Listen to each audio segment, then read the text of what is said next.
우리는 지난 신년 주일 말씀을 통해서 하나님께서는 반드시 영화롭게 해 주실 나라가 있다, 그 말씀을 우리가 알게 됐습니다. 우리나라가 그 영화로운 나라가 되기를 기도하면서 이사야서의 말씀을 우리가 계속 묵상합니다. 그러다가 11장을 지났을 때 하나님이 주시는 이 평화로운 세상이 얼마나 아름답고 얼마나 완전한가 하는 것을 읽었습니다.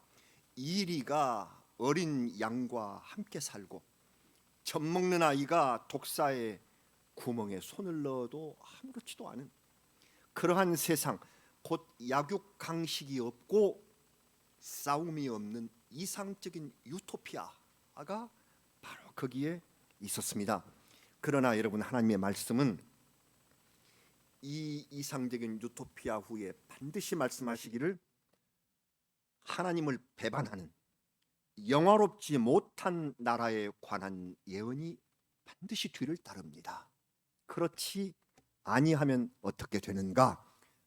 은혜로운 말씀만 듣고 경각심 주는 경고의 예언, 이 예언을 외면하면 우리는 안 됩니다. 그렇다면 영화롭지 못한 나라의 모습은 어떤 것인가? 하나님의 무서운 경고를 받은 아주 상징적인 나라가 있습니다. 그 나라는 성경의 아주 앞머리부터 나오기 시작해서 마지막 계시록까지 그 나라의 이름이 나옵니다. 그렇기 때문에 우리는 그 나라를 깊이 알지 않으면 안 됩니다. 그 나라의 이름이 무엇입니까? 바벨론입니다. 바벨론. 여러분, 창세기에서 대홍수 후에 노아의 아들 함의 후손들이 동방으로 이주를 합니다. 동방으로 이주를 하다가 거기 머무른 땅의 이름이 시날이에요. 그 시날에 넓은 평지가 있기 때문에 시날 평지라 그렇게 불립니다. 역사에서는, 세계사에서는 이 시날 평지 이 지역을 메소포타미아 그렇게 말합니다. 여러분, 우리가 다 공부하신 대로 메소포타미아 문명, 양쪽 강이 흐릅니다. 하나는 티그리스, 하나는 유프라테스. 그 강 유역에 펼쳐진 이곳에서 고대 문명이 시작된 것입니다.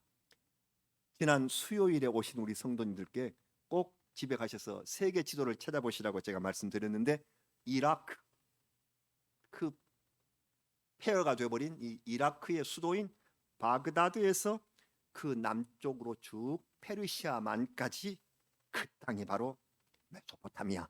그런데 사람들이 여기에 모였어요. 여기에 모여서 뭘 만듭니까? 창세기에 탑을 쌓고 그 꼭대기를 하늘에 닿게 하자 하는 오만한 계획을 세웠습니다. 그러자 하나님께서 천사들을 보내어 그들의 언어를 혼잡하게 하시고 온 땅으로 흩어버리셨습니다. 이 기록, 창세기 11장의 기록을 우리 한번 같이 봉독을 하십니다. 창세기 11장 9절 말씀입니다. 그러므로 그 이름을 바벨이라 하니 이는 여호와께서 거기서 온 땅의 언어를 혼잡하게 하셨음이니라. 여호와께서 거기서 그들을 온 지면에 흩으셨더라. 아멘. 자, 그 탑의 이름이 무엇이었죠? 바벨입니다. 이 메소포타미아 그 지역에 세워진 고대 왕국의 이름이 바로 바벨론입니다. 여기서 따온 왕국의 이름입니다. 이 바벨론을 세계사에서는 바빌로니아 그렇게 부릅니다. 고대 바빌로니아는 시간이 지나면서 주변 국가들을 정복하여 큰 제국을 이룹니다. 문명이 발달한 나라로 역사에 남습니다.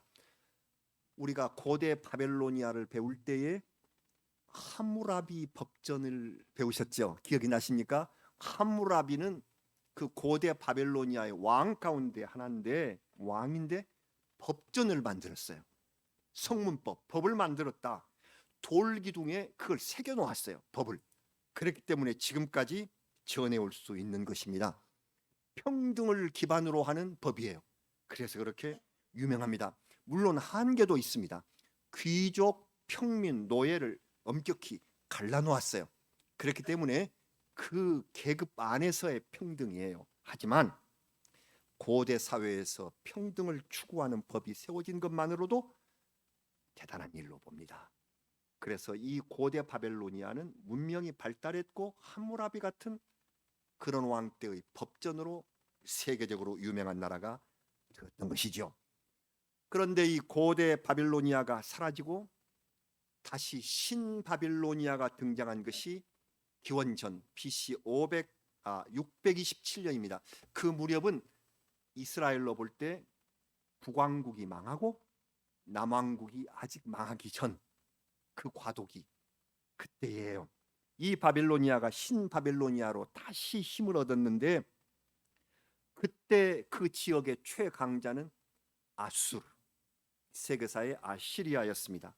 아시리아는 북왕국을 이스라엘을 멸망시키는 등 위세를 크게 떨쳤지만은 100여 년이 지나면서 세력이 약해져요.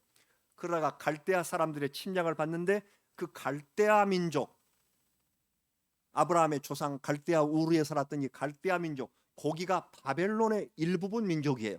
그러니까 갈대아 그러면 그 바벨론으로 아셔도 됩니다. 이 바벨론이 아수르를 몰아내고 중동 땅 그 지역의 맹주가 됩니다. 그래서 바벨론은 그로부터 약 40년 후에 남유다 수도가 예루살렘, 이 예루살렘을 쳐서 멸망시키고 이스라엘 왕과 백성을 포로로 잡아간 그 잔인한 나라가 바로 바벨론이 되었습니다. 그래서 바벨론은 온 이스라엘을 다 멸망시킨 후에 하나님의 것을 약탈하고 자기들의 신인 태양신 마르둑에게 그걸 다 바치고 방탕을 일삼는 타락한 나라가 되었던 것입니다. 오래 갈 것 같았는데 이 바벨론도 얼마 가지 못하여 메대와 바사, 페르시아입니다. 바사, 페르시아가 힘을 길러서 드디어 바벨론을 쳐부수니 BC 539년에 바벨론은 망하고 이스라엘 백성들은 포로에서 해방되어 옵니다. 우리가 그것을 에스라 느헤미야에서 우리가 이미 읽었습니다. 그러므로 바벨론이란 나라는 포로 상태에 있는 나라, 영적으로 타락한 나라, 하나님 앞에 가증한 것의 대명사가 되었던 것입니다. 마지막 성경인 요한계시록의 예언입니다. 요한계시록 17장 5절 제가 그 말씀을 읽을게요. 이렇게 되어 있습니다. 그의 이마에 이름이 기록되었으니 비밀이라 큰 바벨론이라 땅의 음녀들과 가증한 것들의 엄이라 하였더라. 보셨죠? 불명예스럽게도 그 나라는 음녀 바벨론이다. 가장 타락한, 가장 하나님 앞에 가증스러운 나라가 되었다. 영원한 심판의 대상의 이름으로 바벨론이란 이름이 성경 끝에까지 새겨지게 되었던 것입니다. 자, 성도 여러분, 우리 바벨로니아를 대해서 공부를 잠깐 하셨는데 이 성경 말씀 이사야는 13장부터 23장까지 긴 분량을 이방 나라들에 대한 경고로 사용을 하고 있습니다. 나라들의 경고하는 하나님의 말씀입니다. 여러 나라가 차례대로 하나님의 경고를 받게 되는데 가장 먼저 경고를 받은 대상이 된 나라가 바벨론입니다. 지금 우리가 말하고 있는 바벨론. 오늘 본문 말씀은 바벨론에 대한 경고 말씀입니다. 그런데 여기서 참 놀라운 일은 이사야 선지자가 예언하실 때 그때는 아직 신바벨로니아가 강대국으로 등장하기 이전이었고 한참 힘을 발휘하고 있는 나라가 아시리아였다. 그런데 아시리아, 아수르는 뒤에 보면 경고를 약간 받고 있고 아직 힘을 받고 있지 못한 바빌로니아가 큰 경고를 받고 있습니다. 무엇일까요? 이사야 선지자는 결국 이 지금은 약한 바벨론이 유다 왕국을 멸망시켜서 백성을 포로로 끌어가고 하나님을 대적하게 될 것이다. 그 세력이 될 것이다 하는 것을 환히 내다보면서 경고의 첫 대상으로 삼고 있는 것입니다. 무섭지 않습니까? 하나님의 예언의 말씀입니다. 오늘 본문은 매우 유명하면서도 해석에 많은 논란을 가져온 구절입니다. 우리 막 시작할 때 계명성이란 말씀부터 시작을 했죠. 계명성이라는 것은 새벽별, 샛별, 곧 과학적으로 말하면 금성입니다. 오늘 우리가 같이 읽으신 말씀 본문을 쉽게 해석하면 이런 뜻입니다. 웬일이냐? 새벽별이 하늘에서 떨어지다니 웬일이냐? 다른 나라와 다른 민족을 뒤엎어버리던 네가 어떻게 이렇게 찍혀서 땅에 떨어질 수가 있단 말이냐? 네가 그렇지 않느냐? 하나님의 별보다 더 높은 자리에 올라서 북극지폐는 그 당시 바벨론들이 북쪽 끝에 신들이 모인다고 생각을 했어요. 그래서 그 북쪽 끝에 신들이 모인 산 위에서 내가 앉겠다, 그렇게까지 교만하더니 땅 밑 구덩이 저 수올까지 떨어진 것이 웬일이냐? 네가 바로 세상을 떨게 하고 다른 백성을 포로로 잡아 가두던 자, 바로 그 자가 아니냐? 네가 이렇게 떨어지다니, 이 말씀입니다. 그러면 여러분, 떨어진 별은 무엇을 가리키는 것일까요? 교만하던 바벨론, 그리고 바벨론 왕을 두고 예언한 것입니다. 그런데 이 성경 말씀을 많이 읽던 해석자들이 이것은 바벨론 왕이지만 사탄의 종말을 묘사한 것이다, 그렇게 해석을 했습니다. 새벽별을 뜻하는 이 라틴어가 루시퍼인데요, 이 루시퍼는 천사의 이름입니다. 교만하다가 타락해버린 선지자, 그것이 바로 사탄이라는 것입니다. 그런 거로 바벨론 왕은 곧 사탄이다 하는 해석이 가능합니다. 그래서 여러분들께서 주로 이 짤막한 해석들, 주석을 보시면 이 대목을 사탄이라고 그렇게 해석한 해석들이 있으실 것입니다. 하지만 장로교회의 신학을 놓은 사람인 칼빈, 장 칼뱅, 이 칼뱅은 그분의 주석에 이렇게 기록을 했습니다. 이 설교 준비하면서 칼뱅 주석을 제가 다시 읽고 왔는데요, 이렇게 써져 있어요. 루시퍼가 마귀의 왕이요 선지자가 그에게 이런 이름을 주었다고 상상하는 것은 이 성경 이 대목에서는 무지의 소치다. 앞뒤 문맥을 살피면 이 말이 바벨론 왕과 관련하여 말한다는 점이 명백히 드러난다. 그러므로 이것을 사탄이라고 하는 추측은 아무런 타당성이 없다, 이렇게 단호하게 말하고 있습니다. 좀 복잡하시죠? 그러면 하나의 예를 제가 들어볼게요. 제가 목사고시에 응시했던 때가 생각이 납니다. 이거 준비하면서 옛날로 돌아갔어요. 1985년에 제가 응시를 했으니까 제가 세봤더니 37년 전이구나. 제가 37년 전에 목사고시를 봤는데 그때 성경 과목 문제를 생생하게 기억을 하고 있습니다.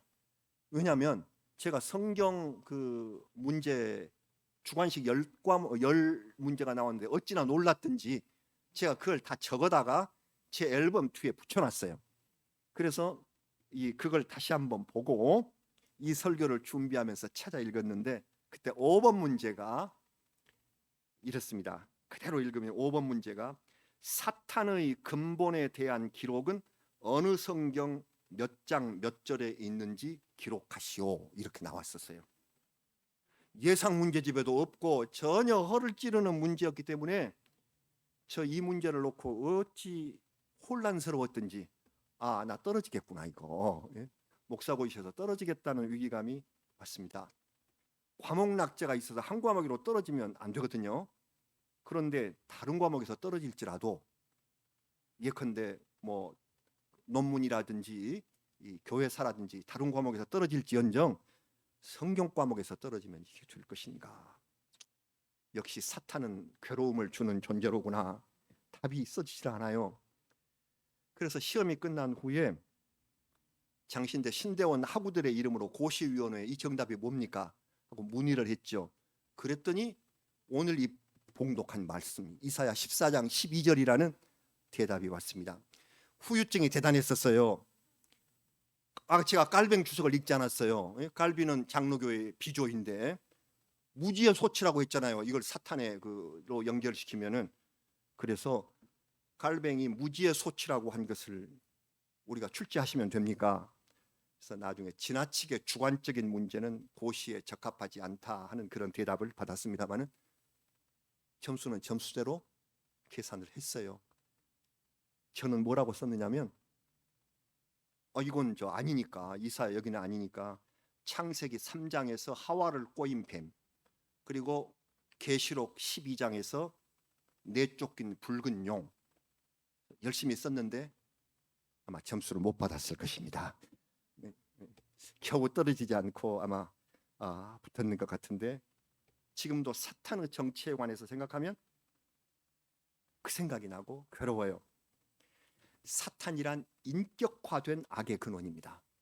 꼭 사람처럼 생명 있는 존재처럼 활동을 하지요. 그래서 성경에는 여러 가지 마귀 또는 유혹하는 뱀, 아까 계시록에서의 나중에 용, 귀신의 왕 바알세불 또는 벨리알이라는 이름으로 성경에 기록되어 있습니다. 벨리알이라는 말을 들어보셨나요? 고린도 후서 6장 15절입니다. 이런 성경 말씀이 있습니다. 이 제가 읽을게요. 그리스도와 벨리알이 어찌 조화되며 믿는 자와 믿지 않는 자가 어찌 상관하며. 이게 고린도서의 말씀인데, 벨리알은 행실이 나쁜 악인이라는 뜻입니다. 그런 점에서 새벽별처럼 교만하다가 구덩이 아래로 떨어져 버린 악한 바벨론, 역시 사탄이라고 할 수 있습니다. 그래서 오늘 이 성경은 바벨론 왕을 말씀을 한 것이지만 우리가 해석하기로 늘 이런 왕, 이런 나라, 이런 악한 사람, 이런 교만하다가 저 깊은 구덩이로 떨어져 버릴 그런 존재가 바로 사탄이겠다. 그래서 사탄은 하나님이 만드신 피조물 가운데 하나고 하나님의 섭리 아래 움직이다가 결국 계시록 말씀대로 영원히 결박되며 땅 밑에 지옥으로 들어가 버릴 것이다. 우리는 이렇게 생각하셔야 할 것입니다. 그렇다면 오늘 이 성경 말씀을 통하여 우리 성도님들께 말씀드리고 싶은 이 시대의 바벨론은 그럼 무엇인가? 이 하나님께서 가증스럽게 보시는 이 시대의 바벨론이라는 나라는 없습니다. 그러나 하나님께서 이 말씀을 주시, 그리고 우리 마음속에 살아있는 이 이유는 이 시대에도 하나님께서 미워하시는, 우리가 조심해야 할 바벨론이 있기 때문에 그렇습니다. 이사야 선지자의 예언처럼 저 아침의 아들같이 하늘에서 가장 크게 빛나던 계명성, 그 샛별이 땅에 떨어지듯이 인류 역사에 찬란하게 빛나고 아주 강한 나라로 군림하다가 없어져 버린 나라들이 많이 있었습니다. 이 구약 이 시대에는 바벨론이 그랬고, 나중에 예수님이 세상에 오시고 사도시대가 열렸을 때 이 세상을 막 지배하면서 악하게 행하던 그 바벨론이 어느 나라였나요? 그게 바로 로마 제국이었습니다. 무력으로 문나라들을 정복하고 다스렸던 나라. 그러나 영원히 저물지 않을 것 같았던 로마의 태양도 어느 날 역사의 저편으로 사라져버리고 말았습니다. 한때 로마도 바벨론이었다. 몽골 징기스칸, 이 대제국 세계를 막 짓밟아버렸지만 이 나라도 잠깐이었고, 십자군을 물리치고 그쪽 중동 아프리카 지역을 통일했었던 오스만 제국의 세력도 길지를 못했어요. 나폴레옹에 정복된 나라 히틀러의 나치스도 한때의 바람이었을 뿐입니다. 다 이런 바벨론이 나타났다가 사라지더라. 저는 저하고 비슷할 때 다 공부하신 우리 성도님들이니까, 저는 어렸을 때 가장 두려워했었던 바벨론 같은 나라가 소련. 세계 지도를 보면 소련 해서 그냥 빨갛게 물들인 이 소비에트 연방의 지도를 보면서 저는 모스크바와 크렘린 성 그러면은 공포의 대상이었고, 저 소련 크렘린이 없었다면 우리나라도 전쟁이 없었을 것이다 생각하면서 그 나라를 늘 바벨론이라고 생각을 했습니다. 무서웠어요. 새빨간, 그냥 어찌 영토가 넓든지. 그러나 그 철의 장막은 다 없어지고 소비에트 연방은 다 해체됐습니다. 키르기스, 우크라이나, 라트비아 다 나눠져서 없어졌습니다. 요새 젊은이들은 소련이 무엇인지 알지도 못합니다. 그렇게 역사의 바벨론은 차례차례 무너져 갔습니다. 지금 바벨론 국가는 어디일까요? 우리는 얼른 미국과 중국을 생각합니다. 바벨론은 하나님의 뜻에 반하는 세력이므로 그리스도를 믿는 미국은 바벨론이 아니라 하고 우리 성도들은 그렇게 여기고 싶습니다.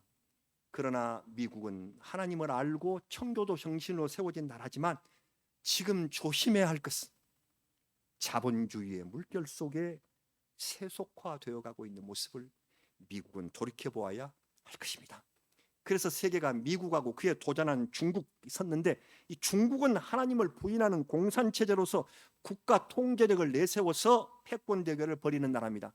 그러니까 이런 중국하고는 미국이 근본적으로 다르고 청교도 정신을 회복해야만 바벨론의 심판을 피할 수가 있을 것입니다. 그런데 우리나라는 지금 이 거대한 바벨론 같은 두 나라 사이에 있는 작은 이스라엘 같습니다. 이게 우리나라. 미국과는 피로 맺은 역사적인 동맹관계, 중국과는 역사 지리적으로 너무 가까워요. 너무 가까이 있어. 그래서 그들을 외면할 수가 없습니다. 우리나라의 최대 교역국, 우리나라가 무역하는 일본의 무역 많은 나라가 중국이고 2번이 미국입니다. 하나님의 돌보심이 절대적으로 필요한 나라가 대한민국입니다. 성도 여러분, 바벨론이 단순히 국가만을 의미하겠습니까? 나라만이 아닙니다. 이제는 이 국가라는 탐장을 넘어섭니다.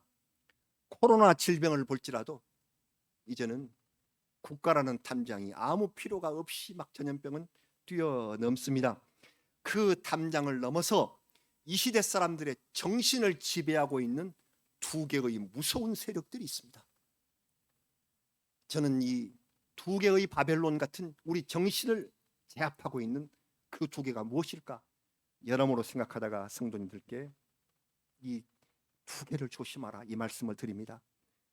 첫 번째 우리 정신의 바벨론이 물질 만능주의입니다. 돈이면 모든 문제를 다 해결한다 하는 배금주의, 돈을 숭배하는 배금주의, 영어로 money worship, 돈의 워십, 예배를 드린다, 돈 앞에 숭상한다, 이 배금주의를 money worship이라고 합니다. 세상을 덮고 있습니다. 이 물질 만능주의가. 성경은 바벨론에게 경고하듯이 물질에 집착하는 사람들에게 경고합니다. 이 성경 말씀을 우리 같이 읽어보겠습니다. 야고보서 5장 1절부터 3절 말씀입니다. 같이 이 말씀 봉독하시겠습니다. 들으라 부한 자들아, 너희에게 이 말 고생으로 말미암아 울고 통곡하라. 너희 재물은 썩었고 너희 옷은 좀 먹었으며 너희 은과 금은 녹이 슬었으니 이 녹이 너희에게 증거가 되며 불같이 너희 살을 먹으리라. 너희가 말세에 재물을 쌓았도다. 이렇게 말씀하십니다. 말세에 물질만을 탐닉하다 보면 이 재물은 바벨론처럼 사라질 것이다. 그래서 지금 우리에게 닥치는 중요한 바벨론 중에서 하나는 물질 만능주의라는 생각, 그리고 두 번째는 무엇이 우리를 좀먹고 있을까 깊이 생각하다가 이 말씀을 드립니다. 정보의 범람입니다. 정보가 차고 넘치는, 여러분 인터넷 그리고 여러 가지 이 전자 장비들을 통하여 무분별하게 우리에게 퍼져오는 정보라는 이름의 것들, 그 속에는 수많은 거짓들, 우리를 꼬이는 피싱들, 가짜 뉴스들, 그리고 광고들, 이런 것들이 다 뒤섞여 넘쳐 있습니다. 정보라는 이름으로 무슨 소리가 들립니다. 우리 다 가지고 계시는 핸드폰 열기만 하면 수많은 것들이 우리에게 다가옵니다. 조심하자. 어린아이 때부터 우리가 마구잡이 정보에 접하다 보면 그 정보에 따라서 가치관이 형성이 됩니다. 그래서 이 시대는 정보의 범람이 무서운 것입니다. 주의하셔야 하는 것입니다. TMI라는 신조어가 있습니다. TMI가 뭐냐면요. TMI. T는 too, TOO, too, M은 much, I는 information. 정보가 너무 넘친다고 말입니다. Too much information. 정보가 너무 넘치는 시. 내가 궁금하지도 않고 내가 묻지도 않았는데 쓸데없이 과도한 정보가 내게 주는데 바로 그런 사람, 그런 세상이 TMI라는 것입니다. 지금 이 세상은 TMI. 너무 많은 정보가 있어서 그 속에는 가짜가 아주 많다. 그런 거로 그리스도인들은 여기에 휘말리지 마시고 제일 중요한 것이 분별력이 옳시다. 분별력을 가져야 하는 것이 이 세상의 바벨론을 이기시는 방법입니다. 디모데후서 2장 15절의 말씀을 우리 읽겠습니다. 디모데후서 2장 15절 우리에게 주신 말씀입니다. 너는 진리의 말씀을 옳게 분별하며 부끄러울 것이 없는 일꾼으로 인정된 자로 자신을 하나님 앞에 드리기를 힘쓰라. 아멘. 진리의 말씀을 옳게 분별하라. 세상의 많은 정보들, 인포메이션들을 옳게 분별하라. 분별하는 힘이 누가 주시는가? 진리가, 하나님께서 우리에게 올바른 판단력, 분별력을 주실 것이다. 이것이 새로운 바벨론인 이 시대를 경고하는 말씀입니다. 사랑하는 성도 여러분, 타락한 것들은 땅에 떨어지고 자취를 감추게 됩니다. 계명성도 떨어진다고 하셨습니다. 이것이 하나님의 법칙입니다. 예루살렘을 무너뜨리고 유다의 왕과 백성을 모두 묶어서 포로로 잡아간 지상의 최대 강국이었던 바벨론이 100년도 못 돼서 무너져 버릴 것이라고 여긴 사람들은 없었습니다. 그러나 군대의 힘, 사치와 향락으로 급속히 타락한 그 나라는 저 구덩이 맨 끝으로 스월로 떨어져서 멸망하고 말았습니다. 여러분, 어떤 나라든지 하나님의 경고를 무시하면 안 됩니다. 세상을 지으시고 나라를 이룰 수 있도록 허락하신 하나님은 지금도 세상 나라를 지켜보고 계십니다. 영원한 강국은 없습니다.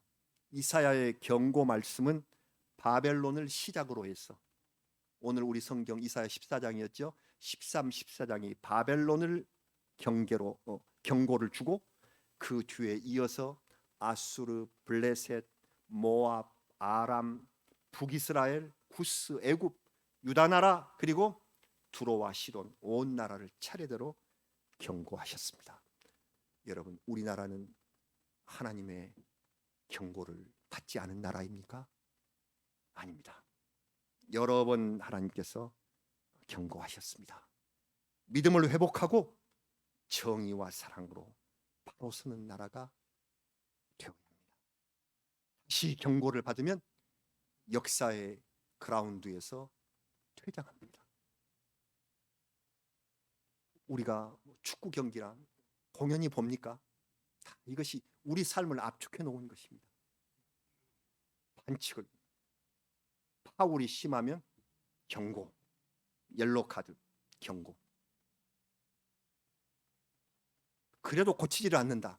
안 되겠다. 레드 카드, 퇴장, 멸망입니다. 하나님의 경고, 우리는 경고로 받아들입니다. 하나님께서 우리나라에 옐로 카드를 주셨다.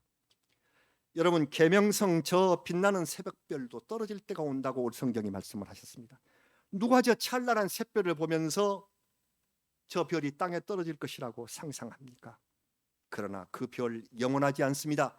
창조주 하나님의 명령이 있으면 즉시 떨어져 스월로 들어가고 만다는 것입니다. 사탄의 위서도 그렇게 될 것입니다. 바벨론 왕국처럼 하늘을 주름잡다가 사탄, 죄악, 악은 결국 하나님의 명령으로 결박당하고 말 것입니다. 따라서 세상의 권력을 얻으려 하는 사람들은 올바르고 겸손하게 하나님 앞에 구해야 할 것이며, 우리는 돈이나 물질에 취하지 않고 올바른 분별력을 가지고서 나라를 위해 기도해야 할 책임이 있습니다. 경고와 예언의 말씀을 올해의 벽두에 우리에게 있도록 하시네요. 우리나라의 어려움과 앞으로 이 선거가 있을 이때에 우리에게 진도를, 이사야의 경고의 말씀을 주셔서 나라를 경고하게 하시네요. 이것이 우리와 이 나라를 사랑하시는 하나님의 뜻임을 믿고서 분별력을 가지고 말씀 위에 굳게 서기를 이사야의 말씀을 통해 거듭 다짐하는 기회, 더군다나 새해 벽두를 통해서 더욱더 나라를 사랑하는 마음으로 다짐하는 기회로 삼아야 하겠습니다. 성도 여러분, 나라를 위하여 많이 기도해 주시기 바랍니다. 그리고 우리 삶에 내리시는 이 경고를, 하나님의 경고를 무시하지 않는 우리가 되기를 기도하면서 소망하면서 나아가는, 하나님 말씀에 순종하면서 말씀을 생활화시켜 나가는 우리 성도님들이 되시기를 우리 구주 예수 그리스도의 이름으로 축원합니다. 아멘. 기도하시겠습니다. 오 하나님, 성경과 역사를 통해서 계속 인간에게 경고하심을 깨닫습니다. 이렇게 경고의 말씀을 주셨는데 그것을 외면하고 묵살하며 묵인하다가 모두 다 계명성처럼 떨어져 멸망하고 마는 그 모습을 우리가 성경을 통하여 읽습니다. 이 살아있는 진리의 말씀을 주셨음에도 불구하고 우리는 그것을 깨닫지 못하는 어리석은 사람들입니다. 용서하여 주시옵소서. 하나님께서 우리에게 주신 경고와 이 옐로우 카드가 이제 심판으로 임하지 않도록 우리가 이때 경성하며 다시 깨닫는, 반성하며 회개하고 주님 앞으로 돌아와서 우리의 생활과 태도 자체를 바꾸는 저희의 개인, 민족 그리고 교회가 되게 하여 주시옵소서. 오늘 모여 하나님 앞에 예배드리는 저희들 모두 마음과 정성을 모아서 하나님 앞에 나라를 위하여 기도할 때 주님 이 나라를 긍휼히 여기시고 불쌍히 여겨 주시옵소서. 예수 그리스도의 이름으로 간절히 기도하옵나이다. 아멘. 찬송가 214장 같이